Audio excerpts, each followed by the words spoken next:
Azeroth, a history, is recorded in Treaty 1 territory, the traditional territory of the Anishinaabe, Cree, Oji-Cree, Dakota, and Dene peoples, and the homeland of the Métis Nation.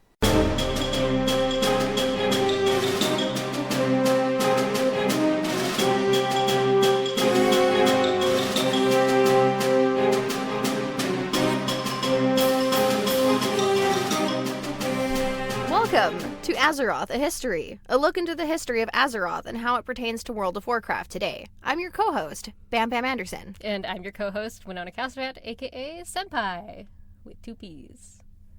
So it's been a while since we last recorded. It has definitely been more than a month. Yeah, and the reason for that is because I was waiting and waiting and waiting for what finally came out on Tuesday. The announcement on Tuesday that the new patch is going to be out on the 25th, which is next Tuesday. But by the time this actually goes up, the raid will be open on that following Tuesday. Yes. Somebody the raid will be up, people will be enjoying it, and perhaps even playing while listening to us to get that kind of meta experience. Yeah, I mean, they'll probably be farming rather than raiding while listening to us, but I mean, that's what I do. Sure. Yeah. Okay. But yeah, the reason I was waiting is because I want to talk to you about Queen Azshara. The Queen. Yeah. So this is someone who I've made no secret that I want to bring down for years, like since I started reading the books, and in fact I've gone back and started rereading the books again because I'm a nerd. And yeah, so let's go into why that is. We do have to do a little bit of roundabout though into Night Elf society. Before the Sundering, a lot of elves were born with golden eyes. Or sorry, not a lot of elves were born with golden eyes. So it was rare to have golden eyes. Yeah, but so most elves were born with silver. Okay. And most elves are still born with silver. And then we're going to ignore my Night Elf's black eyes because that's a whole different thing entirely. That I'm doing a YouTube video on. Hoo-hoo. Yeah. Azshara was one of those ones born with golden eyes. And this was usually seen as a sign of greatness. Okay. Yeah.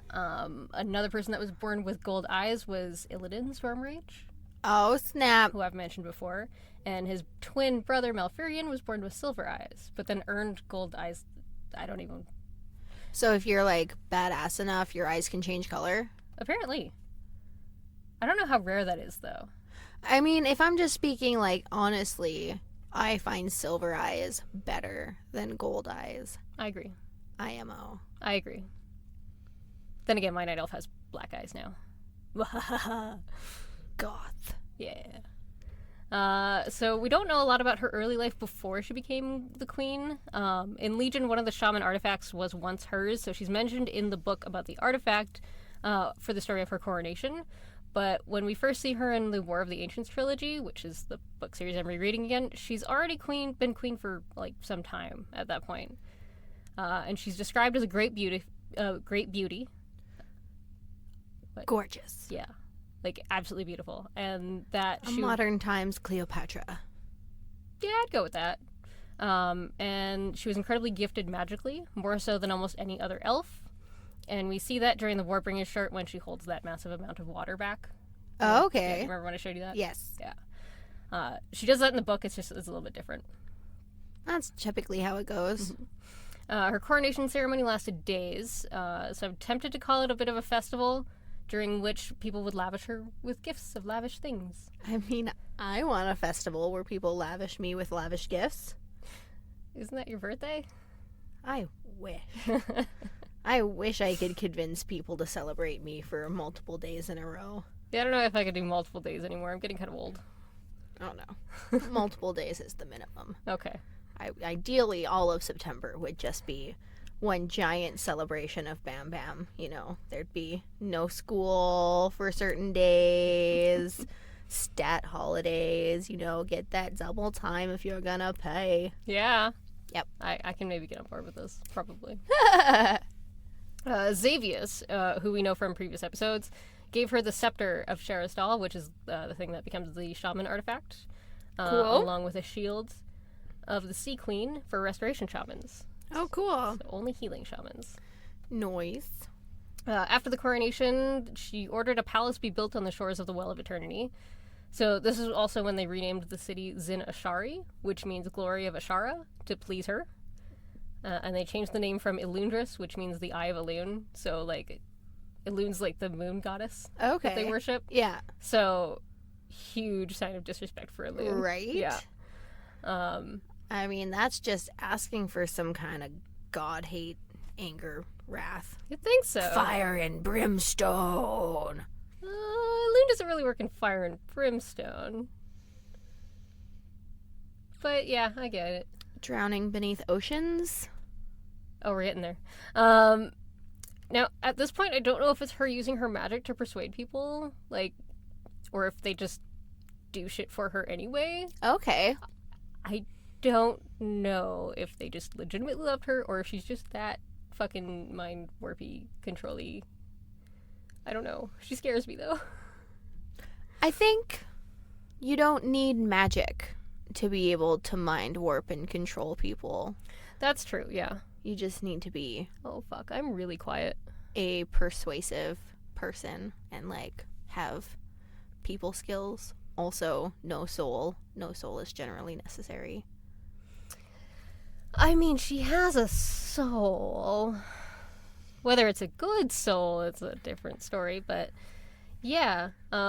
Once the palace is built, though, that's when her and her court start doing experiments to uncover the secrets of the Well of Eternity. Fair.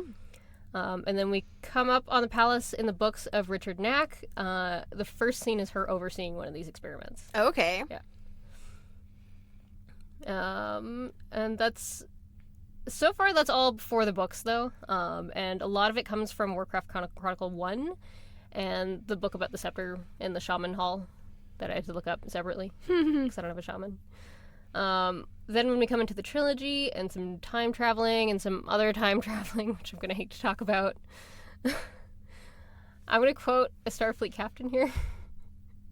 Time travel. Since my first day on the job as a Starfleet captain, I swore I'd never let myself get caught in one of those godforsaken paradoxes. The future is the past is the future. It all gives me a headache. I love time travel when I can consume it. I don't like it when I have to talk about it. I'm trying to remember the quote from that thing I've never seen. That's fun. Timey-wimey, wiggly, biggly. Oh, yeah, I don't remember the Doctor Who one either. But that. Yeah, basically. Yeah, that's what happens in Warcraft.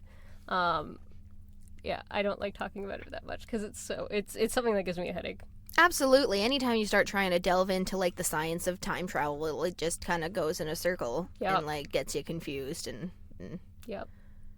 The paradox. The paradox is real. Also brain hurt. Yeah. The books, though, are considered the canon lore. So the instance that we go into, the actual dungeon that we go into, that's part of an alternate timeline. Okay. Yeah. But we do get to fight with Illidan in that one. That's fun. Now that we have talked a little bit, but I haven't delved into a lot of Azshara, aside from wanting to be Sargeras' consort, and how powerful Manaroth figured she was, with maybe Archimonde being able to best her. So far, that's all I've really gotten into, though. Mm-hmm. When demons started pouring out of the palace, some of the Night Elves were uneasy, to say the least. Illidan, Malfurion, and their friend Tyrande Whisperwind, along with a time-traveling Crassus, Ronan, and Broxigar, as well as the Dragonflights and Wild Gods, mount a resistance. There's a lot of people there. That's a hella resistance. Mm-hmm. Got some big names. Mm-hmm. At that point, when it's at that point when they thought that the Highborn were somehow holding the Queen hostage and doing all of this against her will. Okay. Yeah. Not true. No. But no one knew that at the time. She's too pretty to be mean. Exactly. Yeah. Obviously, those people have never gone to high school because it's always the pretty ones who are the meanest. It's true. That's so true. Oh, man. And considering how fucking powerful she is, I don't see how they could have thought that. Like, I don't know. It's probable she hid. She has a vagina. Obviously, she can be overpowered.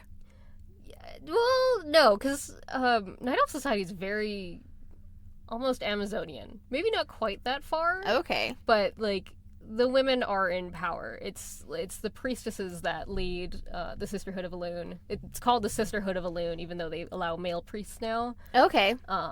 And yeah, it's always women in charge. Well, that's good. Yeah. So it's definitely not that she could use a dick. To say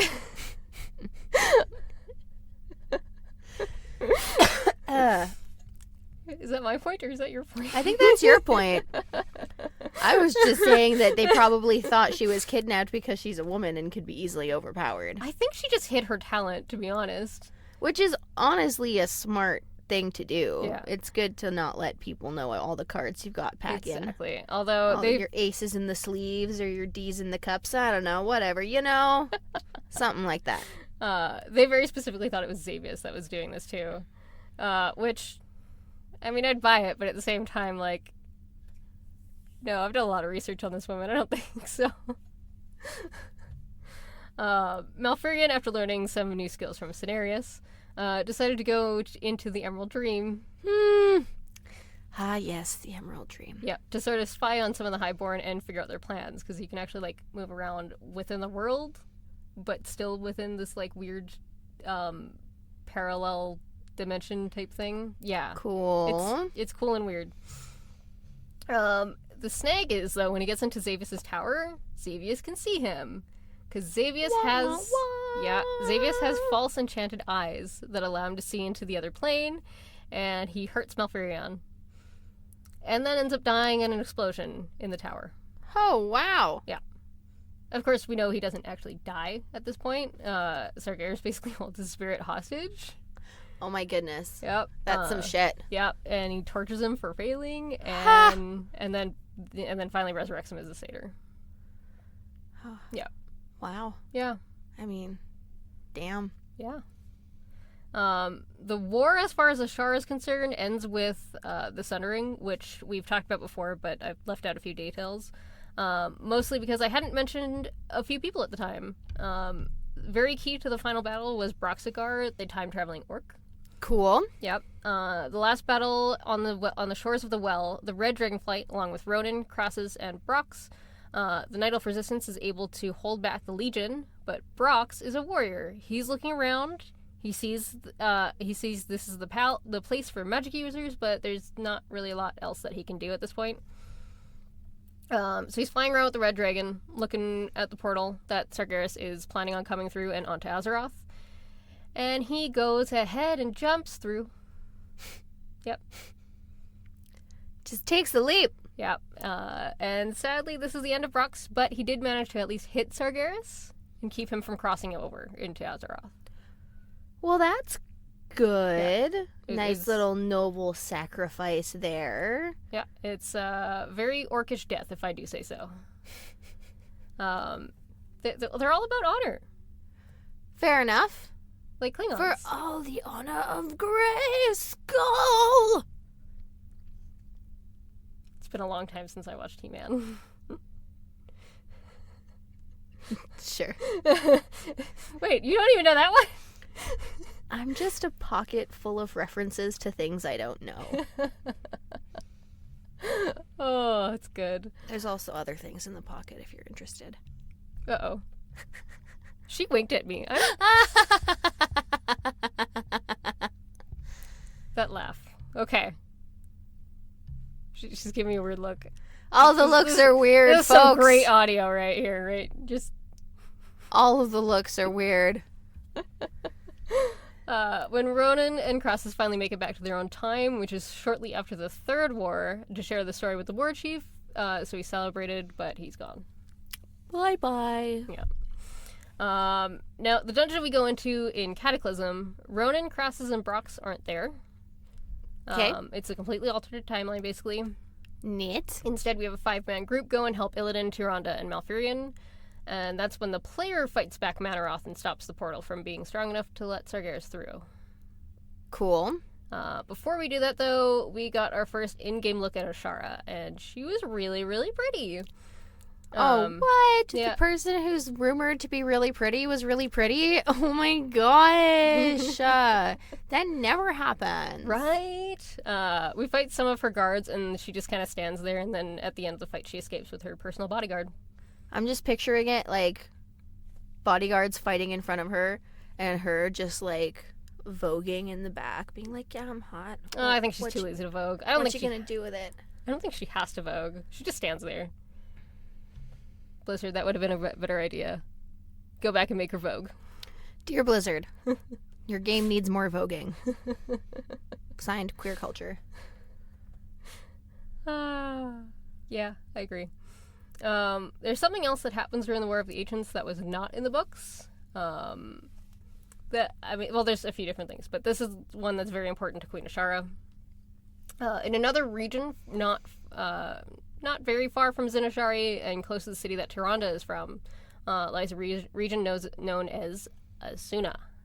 Asuna. Yeah. The ruler there, who was a highborn, but not one of Ashara's favored highborn, was Prince Ferrandis. He ended up rebelling against Azshara and wanting to destroy the well on his own. I'd sooner destroy it by myself. Yep. And he wanted to use the Tidestone of Golganeth, which was one of the pillars of creation. Sweet. One of his nobles ended up reporting him to Azshara, and then in Legion, we see the aftermath of what his consequences were of rebelling. First, she destroyed the Tidestone. Take that! Yeah, and then she flooded the area. Sploosh. Lots of sploosh. Too much sploosh. No such thing. Considering they killed a lot of night elves that lived there, and then they were forced to roam as ghosts instead of like moving on to whatever's next. Death by snoo snoo. Oh, I gotta watch Futurama again. Yeah, that's a good one. And they all still absolutely hold him responsible. Like you actually play through the zone and you hear all of them like spitting at him and like cursing his name and shit. And wow, dare you rebel and fuck all of us with it. Pretty much, yeah. That's what it was. That's kind of how it goes for any failed rebellion, really, because like it's a few key people trying to fight to make change that's going to benefit a lot of people in theory, but if they fail, it also hurts all of those people. Yep. Yeah, and it has nothing to do with the fact that like, oh, that's our queen, you shouldn't have moved against her. It's like, no, we're now trapped and you're the one to blame. So, yeah. Fuck yeah. And that leads us to the well and the Sundering. Ashara's urged by her highborn to actually flee, and they don't. At her command, she keeps a shield up around them as long as she can. And then that's when she makes her deal with N'Zoth, becomes a Naga, and her followers become Naga. Snap-a-doo. Yeah. And then the Naga at this point started building their underwater empire called Nazjatar, which you saw in the I sure features did. trailer that I showed her right before we started. And we don't really hear a lot from her for a very long time. We see Naga here and there doing things in her name, but that's about it. Until Legion, until Legion, when we do play through Asuna, which is the area that she flooded, we find out that she's there for the same reason that we are. She's after the pieces of the Tidestone of Golganeth. I mean, like, you shouldn't have fucking broke it then, bitch. Right? Rookie mistake. I don't think she was thinking long term at the time. Obvi. I'm angry. Let me just break your thing. Yeah, we don't know why she wants it, though. Probably to do something. Well, yeah, obviously to do something. We now know, but at that point we didn't know. She also shows up in front of Ferrandis as he comes to rescue us when we get kidnapped. And he doesn't recognize her, since she looks, like a big mermaid tentacly thing. Mm-hmm. And then she kind of, I think it's a disguise. I think she basically disguises herself as her before she transformed. Okay. 'Cause I don't think that's real anymore. Mm-hmm. But, I mean, that's just a guess. Hearsay. Yeah, I don't know. But what the good part about that is, though, all the people who've been cursing his name this whole time, mm-hmm. they witnessed that he stood up against her. Ooh. And they're like, hey, you know what? You did good. Good job. Yeah, so they turn... You're still a fucker, but, like, good on you. No. They've turned to his side at this point.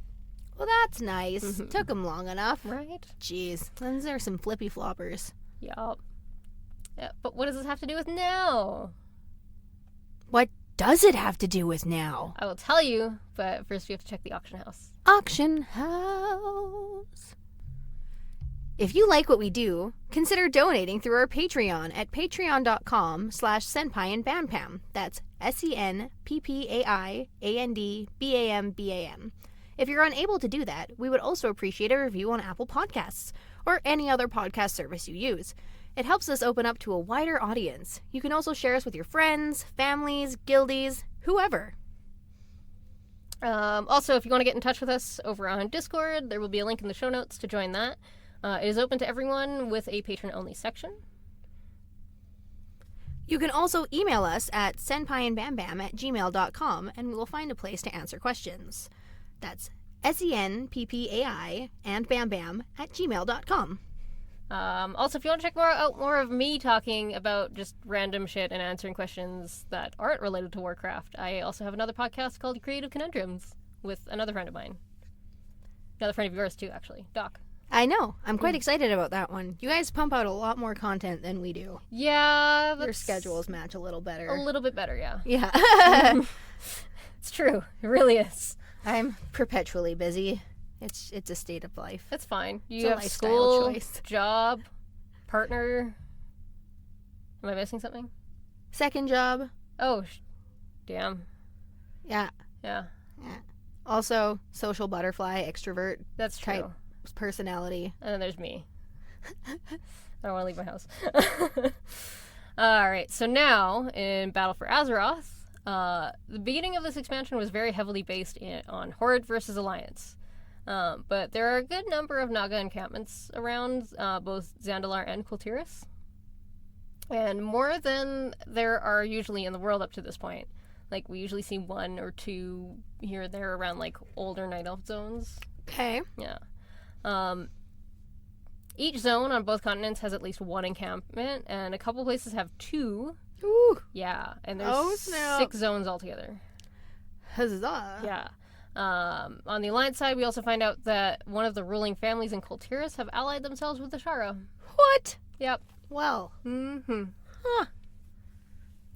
Actually, we find out 2 of them do. Oh, no, we don't quite know. No, we don't. Okay. We'll get into it in a bit. Then, as all the raids are winding down, the Naga start attacking the shores and more in different places. Finally, we get another quest line that is very heavily Old God themed. I'll go into that in a different episode, but it's worth bringing up just because it leads to the 0.5 patch raid, Crucible of Storms, which takes place inside N'Zoth, I think. Okay. Everything says that it's inside him. Is it like that episode of Magic School Bus when they shrank down and like went inside that one kid? Like that? Or is it like the episode of Rick and Morty where there's a legit amusement park inside a dude? I don't think I saw that episode. I'm gonna go with the first one. But a little different. Like, we're inside, like, basically a mouth. There's teeth everywhere. There's eyes everywhere. There's tentacles everywhere. It's crazy. Also, there's one eye that if you touch it, you become an enemy of everyone else around you. Hashtag hentai. I mean, there's no tentacles at that point, but yeah, they could all attack you and hit you and kill you. And I'm like, oh, that's fun. That was for a minute. Only a minute? That's not enough time. No. You need the ticklings for longer than that. I mean, this is the hostile to your teammates, though. That's not good. Sometimes hostile makes it better. Yeah, whatever. And then one of her most devoted followers was offered up to N'Zoth's service and becomes the end boss in that raid. Okay. It's only 2 bosses, but yeah. Well, I want my money back. But we got so much more coming up. Woo! Because next is spoiler talk. Even better. Yeah. Best part. So this is where I'm getting into spoilers for 8.2, which spoilers. Which will have hit not the last Tuesday, but the Tuesday before. But the raid will be hitting this Tuesday when this goes up. Tuesdays, guys. What you need to know is that good shit happens on Tuesdays. Yep. So 8.2, the Rise of Azshara. If you're avoiding that, bye. If you're gonna come and pull up a seat, take a load off your feet. Yeah, that's right. I got some Shania Twain in there. Oh, is that Shania Twain? Yes. Legit. I was just thinking about loads and feet and thinking there was probably someone out there jerking it. Oh. Yeah, no, definitely was some come on over, baby, come on in lyrics. You're such a good Canadian. Look at you. Yeah. I am not. That's fine. I am mucho dirty. That's totally fine. It's also true, but yeah. So 8.2, the Horde sets out on what's left of their fleet in order to fall at the order of the war chief. We don't know what the plans are specifically, but we're following orders. You know, that's a good excuse in war times to get away with doing bad things. Kind of, yeah. I was just following orders. I mean, we know how it didn't work for some, but that's fine. Well, it depends how high ranking you are, I guess, think. Like, yeah. once you hit a certain promotion, you just kind of have to realize, well, I'm going down with this ship. Yep. And then the Alliance follows them, and then everybody gets bamboozled. Bamboozled! Yeah, Azshara has a trap laid in. She raises Azshara using the Tidestone of Golgoneth that she stole after we were done using it, it seems, and moves the water out of the immediate area, crashing down both faction fleets with some absolutely fascinating powers of display. Display of powers. I can read my notes. Powers of display. All right, so hold on. Pause. Powers of display. Is that going to be like, oh, look, I'm so good at arranging flowers. Look at my power of display. Or is it going to be like Peacock, where you're like showing off and you're like, yeah, powers of display. Oh, yeah, so pretty. Like, I'm curious now. I'm going to go with the Peacock. Yeah? Because she's a queen. Yeah. Yeah. Well, now if she doesn't have a peacock tail, I'm just mad. Well, she does not have a peacock tail. She has a lot of tentacles, though. Mm-hmm. And her hair is like, it's like white and serpenty and. All right. Yeah, that seems wiggly and sexual, and I like it. Okay. Both factions go through the zone, kind of freeing everyone and everything from the Naga's hold, with much of this ending in the raid, Azshara's Eternal Palace. And she is the last raid boss. Kind of. I get to punch her at least, and that makes me happy. One solid punch. Yeah, much of the way through the zone, she taunts the player too, and some of the other characters who were actually around during the Sundering, or the time before the Sundering. Her fight starts with two star-crossed lovers, two actors taking the stage to fight us. I've heard some say, like, this feels super out of place. I'm like, you know what? I'm a little bit more concerned that she's just that chill to let that happen and just kind of watch us handle this shit and just sit back and kick it. I find that more concerning. Right? I like it, you know, like the whole, you guys go off and fight and I'll just sit here and manicure my nails and watch what goes down. Yeah, she does eventually join the fight, but before you actually pull her, if you do any emotes at her, she'll kill you. Or turn you into things like a cloud of dust. In the room that we fight her, there's two Titan construct heads, as well as chains that look very similar to chains that we've seen before when dealing with previous old gods. Okay. We're pretty certain that these are the chains that hold N'Zoth in prison. Okay. Yeah. And yeah, these two have been playing the long game, because this is now 10,000 years later. Oh my gosh. Yep. Talk about a long game. Yep. So yeah, that's how long it's taken for all this to come together. According to the PTR Dungeon Journal, which I did just look up like last week, so it's not likely to change, but it might. Yeah. Azshara basically seems to be playing with us and tricking us into helping her power down the ancient wards in the room and letting N'Zoth free. Oh. even though she does join the fight, she does keep calling other Tide Mistresses and a couple other ads into the fight. The Dungeon Journal never says exactly when a fight ends, and we still don't have a raid raid strat video up yet. Watch it be up by the time we leave.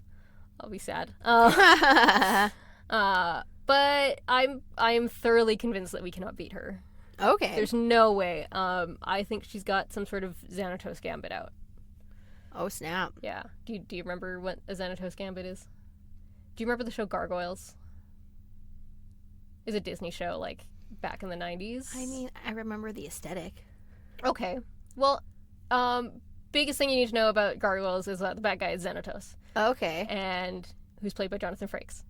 Because giant nerd. But basically, any time that he even seems to fail, it goes into a bigger plan of his. Okay. So hence why it's called Xanatos' Gambit.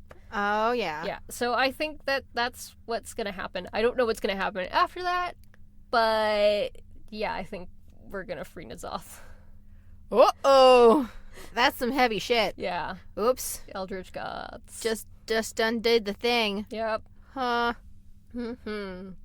So is that kind of like in Disney's Hercules when they released the Titans?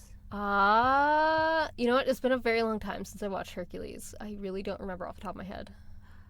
I don't know. They just release them and then they wreak havoc. Maybe. I think so. It's great because there's like one guy that's just like a walking mountain and he crushes everything, and this other guy, he's just like secretly a volcano and he just keeps like vomiting magma on everything, and this other one looks like a skeleton made out of ice, and he's, you know, the ice guy. He freezes things, and there's a tornado dude who's made out of tornadoes and he's just fucking everything up. And then there's just this one giant fat cyclops, and his whole job is just to kill Meg. Thanks, guy. Yeah. That sounds like a very simple It obviously didn't work, but... No, it did. Wait, what? Yeah, he killed Meg. And then Hercules had to go to the underworld and dive into the river Styx and like find her soul and pull her back out. And then Hades had a conniption because like he shouldn't have been able to survive that, and his head did that thing. Fire. When he gets all mad, Yeah. you know, like when you turn the burner all the way up, or like when you tip when you're doing a flambe and you tip the pan and the heat catches on your liquid and goes kaput. Me do a flambe. Uh-huh. Hey now, I work in a kitchen. You do. I give references that I understand Fair and enough. ones that I don't, just to spin it up a bit. It's actually quite impressive, the ones that you don't know, that you still somehow know the reference to. Because other people reference it enough, Fair and enough. memes are definitely a thing, and I internet, so. That's true. Okay. Fair enough. Let's get into some trivia, though. Trivia. Yeah. Azshara is voiced by Laura Post, who has a lot of anime credits, which I picked out recently because I watched it. Little Witch Academia, she's Diana. But she also directed it. Oh, cool. Yeah, so go. Heck yeah. That would actually sound like something I might even watch. It's I don't know. really It's cute. about witches. I like witches. It's really cute. Yeah. Yeah, I think you'll like one of the friends that she makes at the beginning. It's really cute. She's also Ari from League of Legends, Ooh. and she has roles in Sailor Moon and One Punch Man. Oh, nice. Sailor Moon. Yep. Azshara is likely a reference to Azshara, who I think I'm pronouncing that wrong, and I'm so sorry. She's a Semitic mother goddess worshipped in the Middle East. Okay. She also shares some features with Kali, a Hindu goddess of death and destruction, which is fitting because she's she's worshipped as a demigod, so it's quite fitting. She also has very snake-like hair, likely inspired by Gorgons from Greek mythology. Oh, So yeah. Medusa. Definitely. Yeah. I put that one in there because I knew you'd actually understand that one. I did. I actually held myself back earlier when you told me about the snaky hair. I was just like, I make enough Greek references. I guess I'll let it pass. That's okay. I did it again. Yay! That's teamwork. That's real friendship right there. And then Xavius is voiced by Michael Donovan, who also has a lot of other voice credits. One that gives me nightmares is he's in Fate Zero as Rise Kotomine and Zoken Mato. And then one that makes me feel better is he's Fong in Reboot. Oh my god, I was like, reboot. no way. I was like, no way. He voices Fong and then fucking Koto Mine? Fuck. He just got to prove that he's got range. Oh, he's got a lot of range. It's like when Jim Carrey did that movie 23, and it was like good, but it was also terrifying. So I was like, when are you gonna be funny? I'm just waiting. I think he's good as a serious actor. He is. He's got a lot of chops. He just got typecast. Yeah. Also, like, show business is a thing. Yeah, that's true. And then Prince Ferrandis is he's arachnophobic, which is something that I understand. And he's voiced by Max Middleman, who voices Saitama in One Punch Man. Oh, cool. So they probably would have known each other from a previous thing when they did One Punch Man together. I'm pretty sure all voice actors know each other in some way. Come on. Yeah, fair enough. He's also Kosei in Your Lie in April, and a lot of other anime and video game credits. And one of his farewell lines is, "Don't blindly trust anyone, especially your leaders." True, though. Yeah. True. In fact, get rid of leaders altogether. Mm-hmm. Let's do that. Well, I mean, maybe not. I don't know how well we'd cope as a society. I think there's too many people. I think we need to have some leaders. I think we just need to lose some people. I think that, realistically, the population's probably going to get cut down by half in the next little while because of, like, environmental bullshit. And hopefully all the rich people die, too, and we can all just kind of go back to being, like, little groups of, settler people trying to, like, live off the land and do the best they can. Technology will be gone. It'll be like the olden times, just with no kings. Okay, first thing here, Thanos. No internet means that we can't do a podcast. I'm just being realistic about our future, It's not going to happen for like another 30 years. Okay. By then, we'll have made our riches off this beautiful podcast and then squandered them all just in time for money to have also become a thing of the past. Okay. # dreams. Or, we just become Star Trek and everything's good. What was that eye roll? Is Star Trek good? Yes. Is it? Yes. Are you sure? Yes. No one lives in poverty. She's giving me this, like, ridiculous look. I don't even know how to explain it. Okay. Replicators, man. Nobody lives in poverty. No one has to go without food. I mean, that's pretty great, Yeah. yeah. But then it's also, like, so nerdy all the time. I don't know if I want my entire existence to be Star Trek. Okay, well, not everyone has to be nerdy. There's room for other people, too, in that universe. I mean, obviously, if you want to work on a spaceship, you have to be nerdy. Not true. Can't I just be the girl who repeats everything the computer says? I mean, I guess. All right. Yeah, that's it for today. Woo! All right. We would like to thank the Winnipeg Public Library. We recorded the Millennium Library in their beautiful Idea Mill makerspace. Our intro and outro music is by Kevin MacLeod. You can find all of his work on his website, incompetech.com. And our wonderful artwork is by our good friend Ben Hoffer. His Instagram is ScorpioSoka7 if you would like to check out more of his work. That is ScorpiusOka7, the number 7. You should do it. It's a good follow. Yeah, he's got some new Legend of Zelda stuff up. That is Ooh, awesome. fuck. Yeah. Everybody loves Zelda. Yeah. And it's actually Zelda. Ooh. So yeah. It's not Link. It's Zelda. Yeah, it's actually Zelda with, like, short hair. Ooh. Yeah. Wow. Yeah. But yeah, that's all for us today, and we'll notice you next time. Bye!